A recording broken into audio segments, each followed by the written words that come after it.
Lane Kiffin is launching a major attack on Ole Miss football, and the SEC and NCAA, they are doing nothing.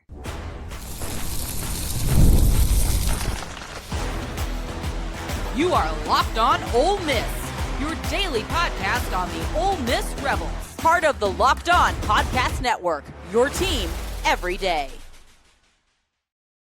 Welcome to the Locked On Ole Miss podcast, the most watched Ole Miss podcast out there. I'm your host, Stephen Willis, a 10-year veteran member of the national media with Yahoo Sports and a former Ole Miss staff member. We're part of the Locked On Podcast Network. Now it is the number one sports podcast network in the world. On today's show, we're going to discuss the turmoil surrounding Lane Kiffin and his aggressive activity that's unfolding as we speak, as the transfer portal is getting ready to close. With rumors and speculation swirling, Ole Miss is finding itself dealing with a late movement and uncertainty at a critical moment of this cycle, and it is intentional coming out of Baton Rouge. We will explain all of that. We'll break down how the reports originated down in Baton Rouge and how they have created confusion inside of the Ole Miss locker room and why this situation has so many Rebel fans on edge. We're also going to look at what the SEC and the NCAA can and is doing, honestly, as the tampering in this last minute part of these transfer portal cycle keeps going on. It's not a good look. All of this and more is coming up on today's Locked On Ole Miss podcast. Remember, we're free and available on all the podcast apps and on YouTube. And a special hello to the insiders and everydayers who make this show what it is. Your team every day. Today's episode is brought to you by FanDuel. The college football playoff is here, and FanDuel is the best place to get in the action all playoff long. So visit FanDuel.com to get your college football playoff boost every single game day. All right, so I had recorded a show, and now I'm going back and doing this one because it needed to be done, honestly. Because what we are seeing is so brazen as far as people in Baton Rouge contacting and trying to sow discord at Ole Miss on the eve of the transfer portal closing, that is almost off the charts that they even think that they could have gotten away with it. I've reached out and I've heard from people close to the program about this. Everything that I'm about to say is coming from that situation. I can't name names. I like to name names, but in this one, I can't name names.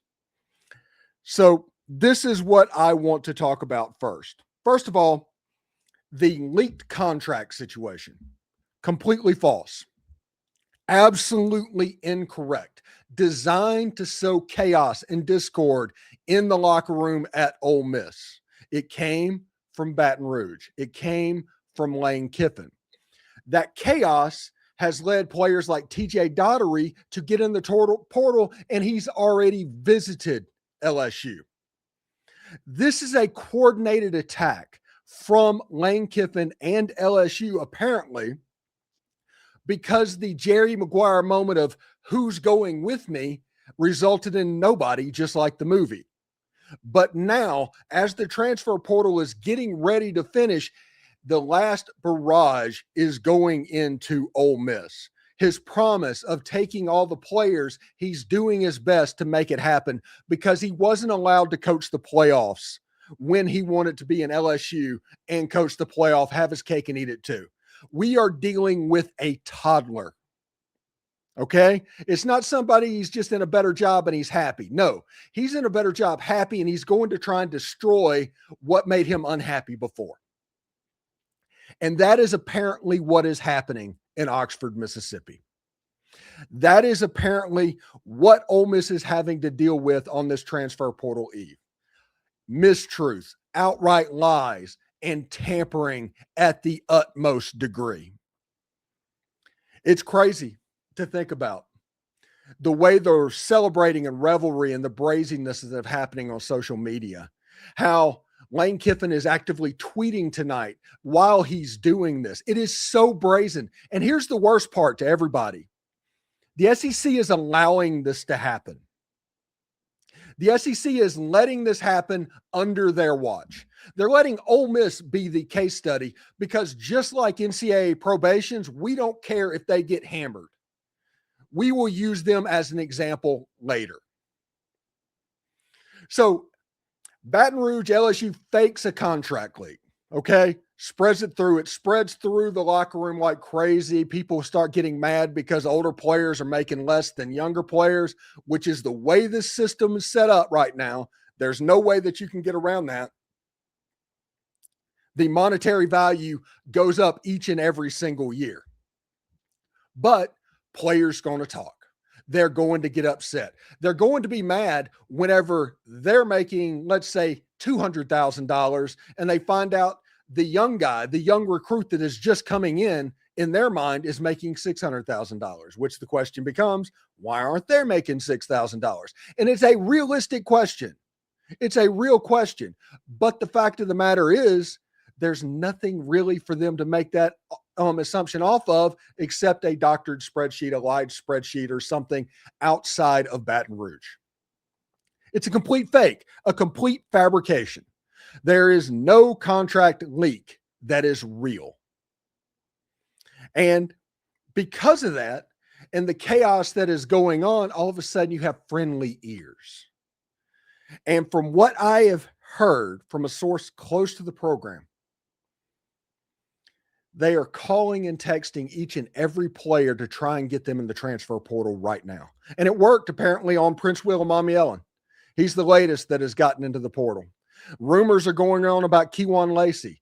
This discord, this chaos is real. What you have here, NCAA, what you have here, SEC, is one program brazenly trying to take apart another one. That is what's going on. It isn't just a situation to where, hey, I've got my jobs, I got my resources, let's go do it. No, I've got my job and everything. I'm going to take what I've already had and try and get that here too as well. It's wrong. It's not right.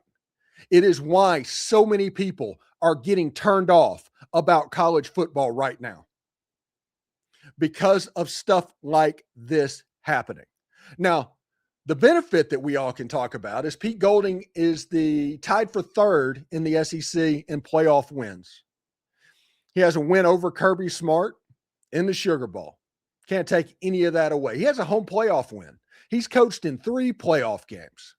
That is more than Lane Kiffin can say. And potentially, maybe ever. You never know if something's going to happen to where he loses as a 2-touchdown favorite. And it'll be interesting to see how people in Baton Rouge deal with that.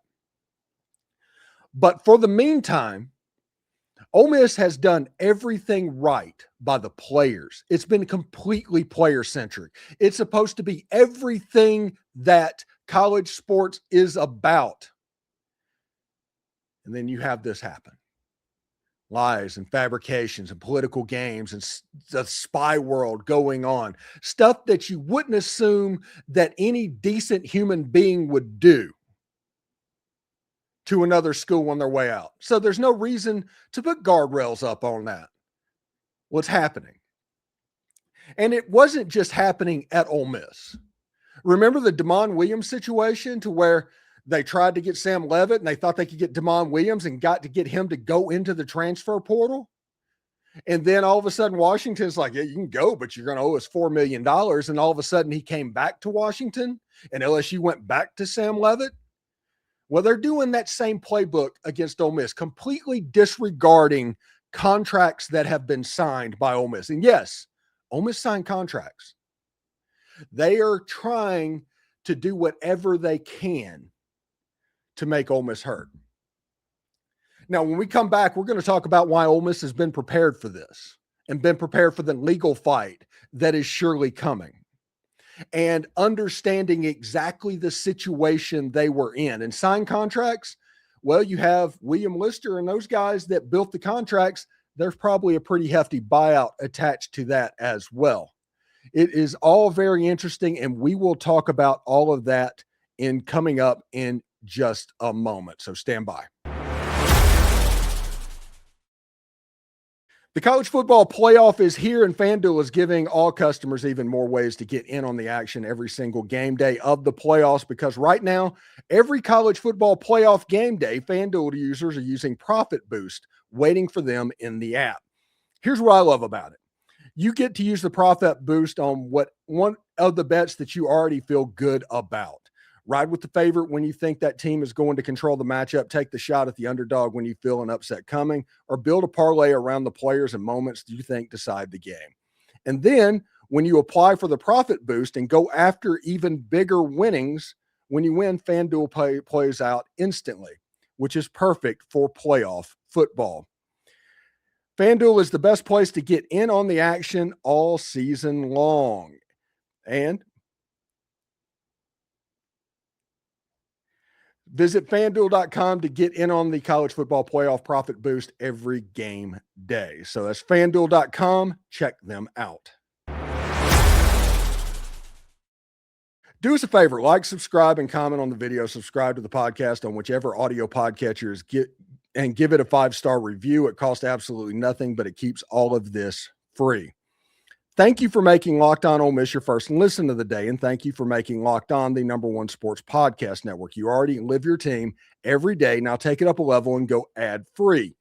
Join the Everydayer Club today and get Locked On Ole Miss with no interruptions, members-only Discord access, and more, all for just $5 per month or $50 per year. Go to lockedonolemmiss.supercast.com or check the link down in the show notes for more. All right, so I get that this is a stream of consciousness podcast. All of this is kind of fresh, kind of raw, and I'm trying to talk through it myself, okay? So that is why it's a little bit weird. We talked about how the contracts leak being faked and planted by LSU and Baton Rouge, which started this whole process where all the chaos began. But I stress that Ole Miss is fighting back on this. They're prepared for all of this going on. So legal-wise, they know the avenues that they need to take and how nothing that is done will not be met with a reciprocal action. I don't know what that action will be, but they are going to meet that as well as they can. They are prepared for this scenario, because remember, when Lane Kiffin left, he said, I'm going to leave. I'm going to take the offensive staff and every one of your offensive players. He said that on his last day. There's no reason to believe that he wouldn't mean it. He put an ultimatum on the coaching staff. Of course he means it. So this is the final salvo for him to get players to Baton Rouge, for him to fulfill his promise to Ole Miss, to take all the offensive players, all the offensive staff, all of that going into the playoffs. If you remember that day in November, that was a talking point of what was going on. And looking at what is going on here, they're obviously fighting, and they continue to do so, according to a source close to the program. But people need to know that he's doing this. And Ole Miss is in hand-to-hand combat right now with Lane Kiffin and LSU to try and prevent some of this stuff from happening. Lane's texting and calling every player in the Ole Miss locker room, even the guys that have been signed, buyout or not. They're trying to Damon Williams the situation all over again, trying to destroy the locker room in the process, and it's working if we're going to be completely honest about it. This needs to stop. SEC, NCAA, I know it's time to put your big boy pants on, and you were dreading this moment, but you have a situation to where norms and rules and just common decency is no longer holding sway as far as the need to win. This is an all-out fight to win the breakup. Ole Miss has done a fantastic job of signing players and doing what they need to do. And they were undoubtedly winning this breakup. The one way you can stunt that is by what is planned to happen for the next 24 hours.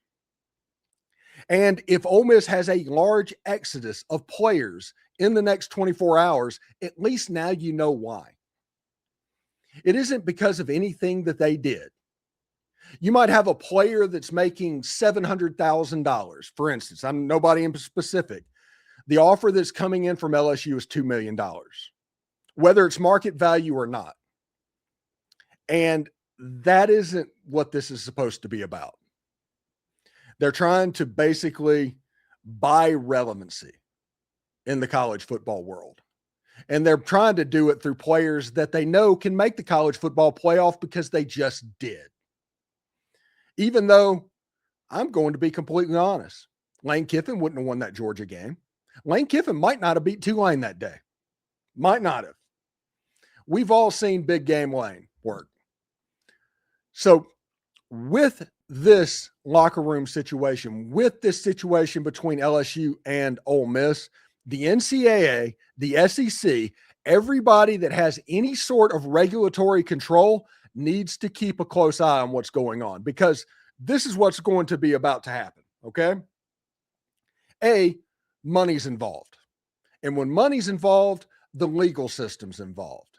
And you're going to have one conference member suing another conference member potentially. And the lawsuit's going to be probably put in Lafayette County, Mississippi. So it's a lawsuit that they're likely going to win. And you're going to have the state of Mississippi essentially suing the state of Louisiana all over stupidness, all over a petty grudge, all over the inadequacy of not being good enough. The fact that Ole Miss made it all right in the playoffs, made it all right in recruiting in the transfer portal, it was just too much to take. So this was the card that you have to play. There was a reason that the first person that leaked this information was from somewhere in Baton Rouge. And that started the contract stuff. And that started the stuff kind of spreading around the locker room. It's not good. It's not good at all. But let me tell you something else real quick. If you want it September 19th to be the absolute worst cauldron for a visiting opponent in the history of football in Vaught-Hemingway Stadium, you've done it, buddy.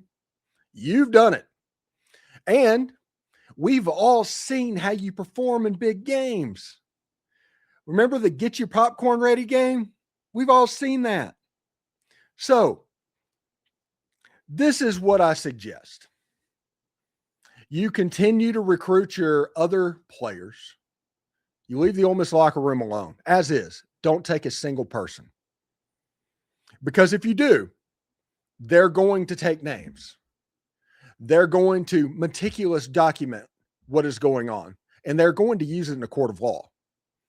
And you're going to see that $90 million dry up really quick, because this has gone to malicious damages at that point. Whenever you're brazenly willing to break the rules, to skirt the rules, to get your own way, this is the next step. Nothing that happens over the next 24 hours will go basically unreciprocated. Now, they're smart. There's a whole bunch of lawyers that are sitting in a room figuring out exactly how to handle it. You've got your big stick. You've got your PR machine. You've got that until about midnight tomorrow night. Whenever midnight tomorrow night happens, the transfer portal closes for a year, and then the Ole Miss legal staff can handle what needs to be handled. Because if this source gave me completely true information, which I have no reason to doubt, it was an unbelievably high source close to the situation. If all of that is true, man, this is bad. It's not good. This isn't about NCAA rule breaking anymore. This isn't SMU 1983 anymore. No sirree. This is getting close to orange jumpsuit land. This is getting close to financial penalties. So if you want to be the villain of the story, that's fine. If you want to be the villain, do it. But at the end of the day, it's going to be reciprocated. Remember that.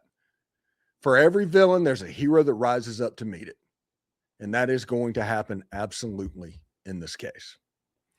Because what is going on is completely unacceptable.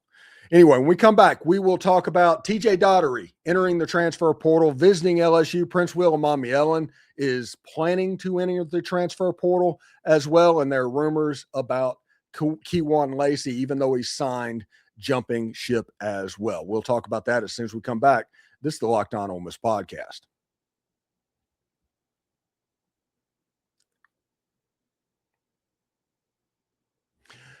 All right, so this is where we are right now. It all started, I guess, whenever the news of the fake leak came out of the contracts.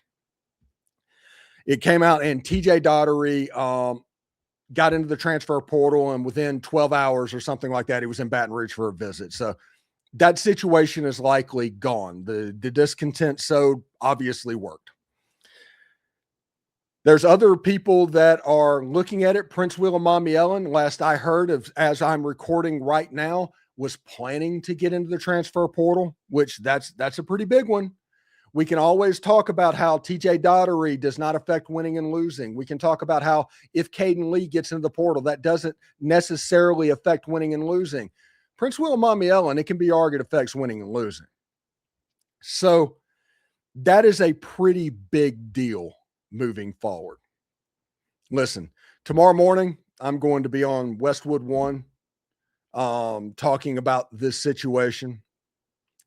I'm going to be basically shouting out what needs to be happening right now, because the SEC and the NCAA are doing absolutely nothing to stop this.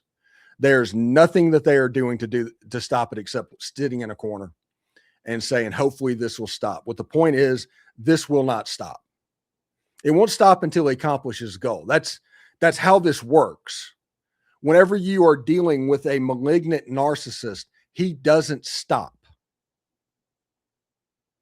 Unless he is stopped. So the NCAA needs to make a ruling on tampering with Ole Miss right now. The SEC needs to make a ruling similar to Jerry and Brown and Fab Lovett they did with Lane Kiffin and MSU way back when, because this is happening. This is really happening to where one of the SEC's member institutions are being essentially raided and gutted illicitly. I don't care if players get into the transfer portal on their own free will to go to another school. I don't even care if there's a modicum of tampering to where you reach out to the kid's youth football coach to say, hey, if you ever think about transfer, give me a call. I don't even care about that. What I do care about is somebody that's not in the portal that has signed a contract already, receiving a phone call saying, hey, we will pay you $400,000 to play if you get in the portal right now. That is direct tampering. I don't know why that's worse, but it is. So this has been my stream of consciousness podcast. I hope it's made sense of me describing it. I had people reach out over the course of this and talking about the brazenness of what was going on and how there's essentially nobody there to stop it, nobody willing to stop it before the transfer portal closes. They want people to get in as soon as possible. They're hoping that the people will get in before tomorrow's deadline so that they can continue to work. Because if it gets to midnight, it's like Cinderella. Clock strikes midnight, it's over. But Ole Miss, in summation, the leak of contracts that were supposedly yesterday, it was fake. It was coming out of Baton Rouge. It was coming out of Lane. Period. The second thing is, after that chaos and discontent went around, they started calling players all over the place, even the ones that are signed to a contract to tell them to get into the portal and come to LSU. Completely brazen, completely against the rules, completely illicit. Ole Miss is going to fight back. Conduct like this was expected from Lane Kiffin. They're not pleased with the way this is going down. I'll just put it at that. They're not pleased. And they are going to fight back as much as they can to get Lane Kiffin and LSU and to prevent all of this from happening. That is what's going on. Ole Miss is getting severely tampered with on transfer portal eve. It's not sour grapes. It's just the truth. It's sour grapes whenever random stuff happens. This is not sour grapes. This is truly illicit tampering, not the tampering that we always talk about. This is legitimate tampering. The stuff that if somebody from FedEx was doing this to somebody from UPS, there would probably be a lawsuit on the other hand as well. I am curious to see what direction this goes, and I definitely want to see if they head this to the conclusion they think it's going to go, because I can't mention where they think it's going to go, but yeah, it's pretty interesting. Anyway, thanks again for making the Locked On Ole Miss podcast your go-to source for Ole Miss sports. We pride ourselves in being the voice of the fans. So thanks for tuning in. We're going to continue to talk about the transfer portal all week. So make sure you're subscribed to the show, follow the show so you get all of the latest episodes. You can check me out tomorrow morning at 8 o'clock Eastern time on Westwood 1. We're on all the social channels, so check us out as well. If you never miss an episode, the Everydayer Club is built for you. Locked On Ole Miss is ad-free, plus members-only Discord access and more. Head to lockedonolemmiss.supercast.com and join the club. For those of you on video, we're going to send you the first ever 24/7 national Locked On Sports YouTube channel. On audio, make sure you find a second listen, either Locked On College Football or Locked On SEC. Hotty toddy, everybody. The biggest day in a very long time is coming up for Ole Miss. So we'll see exactly how that goes. So until then, hotty toddy, everybody.